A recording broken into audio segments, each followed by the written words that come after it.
Shalom, berakar dalam firman hari yang ke-115, kita akan membaca dari 2 Raja-Raja pasal 24 sampai 25. Dan inilah pembacaan pendengaran firman terakhir dari kitab 2 Raja-Raja. Mari kita berdoa. Terima kasih Tuhan buat kemurahan Tuhan bagi kami tiap-tiap hari.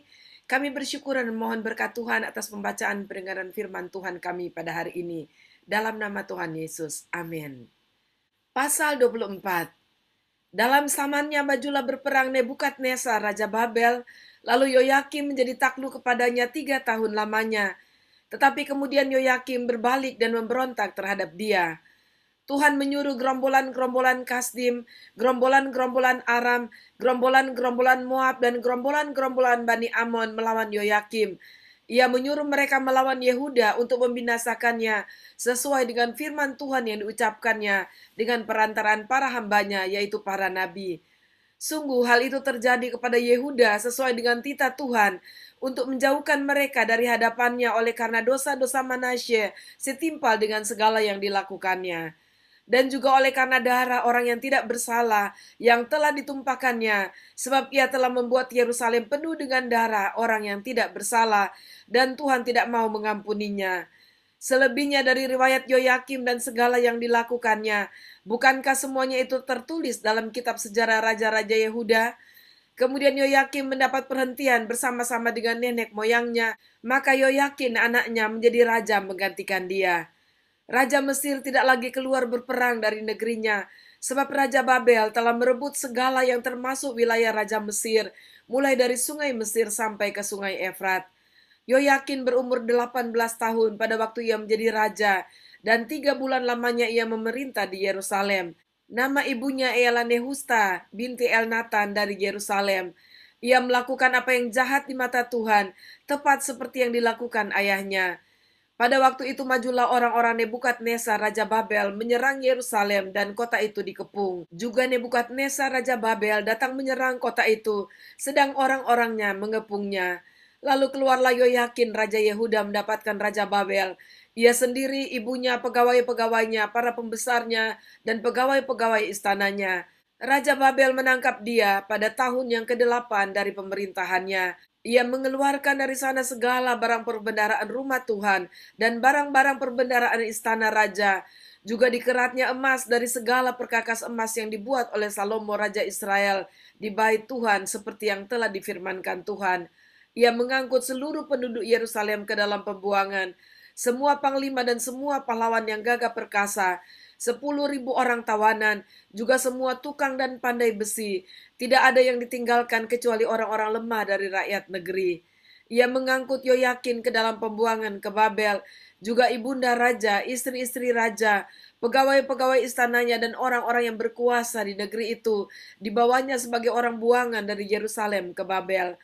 Semua orang yang gagah perkasa, 7.000 orang banyaknya, para tukang dan para pandai besi, 1.000 orang banyaknya, sekalian pahlawan yang sanggup berperang, dibawa oleh Raja Babel sebagai orang buangan ke Babel.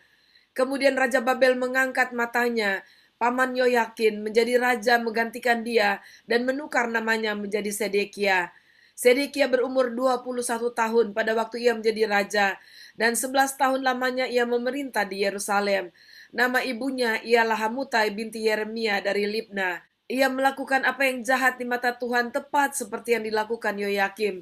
Sebab oleh karena murka Tuhanlah terjadi hal itu terhadap Yerusalem dan Yehuda, yakni bahwa ia sampai membuang mereka dari hadapannya.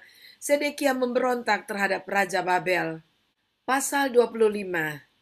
Maka pada tahun ke-9 dari pemerintahannya, dalam bulan yang ke-10, pada tanggal 10 bulan itu, datanglah Nebukadnezar Raja Babel dengan segala tenteranya menyerang Yerusalem. Ia berkemah mengepungnya dan mendirikan tembok pengepungan sekelilingnya. Demikianlah kota itu terkepung sampai tahun yang ke-11 zaman Raja Sedekia. Pada tanggal 9 bulan yang keempat, ketika kelaparan sudah merajalela di kota itu dan tidak ada lagi makanan pada rakyat negeri itu, maka dibelah oranglah tembok kota itu dan semua tentara melarikan diri malam-malam melalui pintu gerbang antara kedua tembok yang ada di dekat taman raja. Sekalipun orang Kasdi mengepung kota itu sekeliling, mereka lari menuju ke arah Yordan. Tetapi tentara Kasdi mengejar raja dari belakang dan mencapai dia di dataran Yeriko. Segala tentaranya telah berserak-serak meninggalkan dia. Mereka menangkap raja dan membawa dia kepada Raja Babel di Riblah yang menjatuhkan hukuman atas dia. Orang menyembelih anak-anak Sedekia di depan matanya. Kemudian dibutakannya lah mata Sedekia. Lalu dia dibelunggu dengan rantai tembaga dan dibawa ke Babel. Dalam bulan yang kelima pada tanggal 7 bulan itu, itulah tahun ke-19 zaman Raja Nebukadnezar, Raja Babel. Datanglah Nebuzaradan, kepala pasukan pengawal, pegawai Raja Babel ke Yerusalem. Ia membakar rumah Tuhan, rumah raja dan semua rumah di Yerusalem. Semua rumah orang-orang besar dibakarnya dengan api. Tembok sekeliling kota Yerusalem dirobohkan oleh semua tentara Kasdim yang ada bersama-sama dengan kepala pasukan pengawal itu. Sisa-sisa rakyat yang masih tinggal di kota itu dan para pembelot yang menyeberang ke pihak Raja Babel dan sisa-sisa halayak ramai diangkut ke dalam pembuangan oleh Nebuzaradan, kepala pasukan pegawai itu. Hanya beberapa orang miskin dari negeri itu ditinggalkan oleh kepala pasukan pengawal itu untuk menjadi tukang-tukang kebun anggur dan peladang-peladang. Juga tiang-tiang tembaga yang ada di rumah Tuhan dan kereta penopang dan laut tembaga yang ada di rumah Tuhan dipecahkan oleh orang Kasdim dan tembaganya diangkut mereka ke Babel. Kuali-kuali, penyodok-penyodok, pisau-pisau dan cawan-cawan dan segala perkakas tembaga yang dipakai untuk menyelenggarakan kebaktian diambil mereka. Juga perbaraan-perbaraan dan bokor-bokor penyiraman, baik segala yang dari emas maupun segala yang dari perak, diambil oleh kepala pasukan pengawal itu. Adapun kedua tiang laut yang satu itu, kereta penopang yang dibuat oleh Salomo untuk rumah Tuhan, tiada tertimbang tembaga segala perkakas ini. 18 hasta tingginya tiang yang satu, dan di atasnya ada ganja dari tembaga. Tinggi ganja itu 3 hasta, dan jala-jala dan buah-buah delima ada di atas ganja itu sekeliling. Semuanya itu tembaga, dan seperti itu juga tiang yang kedua disertai jala-jala. Lalu kepala pasukan pengawal itu menangkap Seraya, imam kepala, dan Sefanya, imam tingkat 2, dan ketiga orang penjaga pintu. Dari kota itu ditangkapnya seorang pegawai istana yang diangkat mengepalai tentara, dan 5 orang pelayan pribadi raja yang terdapat di kota itu, dan panitra panglima tentara yang mengerahkan rakyat negeri menjadi tentara, dan 60 orang dari rakyat negeri yang terdapat di kota itu. Nebuzaradan, kepala pasukan pengawal, menangkap mereka dan membawa mereka kepada Raja Babel di Riblah. Lalu Raja Babel menyuruh membunuh mereka di Riblah di tanah Hamat. Demikianlah orang Yehuda diangkut ke dalam pembuangan dari tanahnya. Tentang rakyat yang masih tinggal di tanah Yehuda, yang ditinggalkan oleh Nebukadnezar, Raja Babel, diangkatnya lah atas mereka Gedalia bin Ahikam bin Safan. Ketika semua panglima tentara dengan orang-orangnya mendengar bahwa Raja Babel telah mengangkat Gedalia, maka pergilah mereka kepada Gedalia ke Mispa. Lalu Ismail bin Netanya, Yohanan bin Karea, Seraya bin Tanhumet, orang Netofa itu, dan Yasanya, anak seorang Maaka, bersama dengan anak buahnya. Lalu bersumpahlah Gedalia kepada mereka dan anak buah mereka, katanya kepada mereka, "Janganlah kamu takut terhadap pegawai-pegawai orang Kasdim itu. Tinggallah di negeri ini dan takluklah kepada Raja Babel, maka keadaanmu akan menjadi baik." Tetapi dalam bulan yang ketujuh datanglah Ismail bin Netanya bin Elisama, seorang yang asalnya dari keturunan raja, dan 10 orang bersama-sama dengan dia. Mereka membunuh Gedalia dan orang-orang Yehuda dan orang-orang Kasdim yang ada bersama-sama dengan dia di Mispa. Maka bangkitlah seluruh rakyat, dari yang kecil sampai yang besar, serta panglima-panglima tentara. Lalu larilah mereka ke Mesir, sebab mereka takut terhadap orang Kasdim itu. Kemudian dalam tahun ke-37 sesudah Yoyakin, Raja Yehuda dibuang, dalam bulan yang ke-12, pada tanggal 27 bulan itu, maka Ewil Merodak, Raja Babel, dalam tahun ia menjadi raja, menunjukkan belas kasihannya kepada Yoyakin, Raja Yehuda, dengan melepaskannya dari penjara.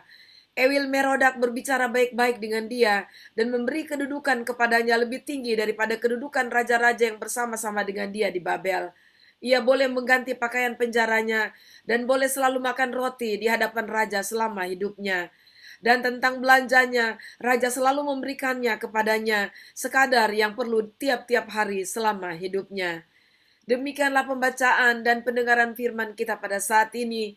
Dan apa yang kita baca adalah masa pembuangan pada saat Raja Babel menguasai bahkan mengalahkan Mesir.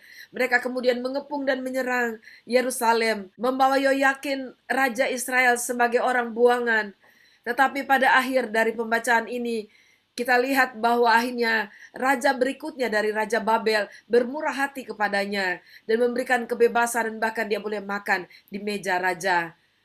Kita melihat bagaimana apa yang sudah dikatakan Tuhan bagi bangsa Israel tetap dipenuhi. Tuhan setia dengan keturunan Raja Daud seperti apa yang sudah difirmankan kepadanya bahwa dia akan terus mempertahankan keturunan Raja Daud.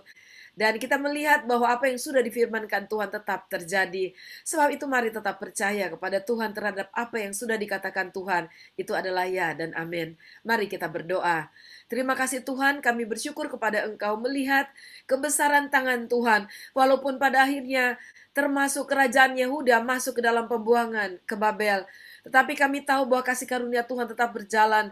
Dan bahkan pada saat ini kami yakin dan percaya bahwa kemurahan Tuhan dan kasih-Mu yang menyelamatkan tetap ada bagi kami dan bagi semua orang yang mau memberi diri kepada Engkau, percaya sungguh-sungguh dan menerima Tuhan Yesus sebagai Tuhan dan Juru Selamat. Terima kasih, terpujilah Engkau. Dalam nama Tuhan Yesus kami berdoa. Amin. Puji Tuhan, sampai jumpa besok. Tuhan Yesus memberkati.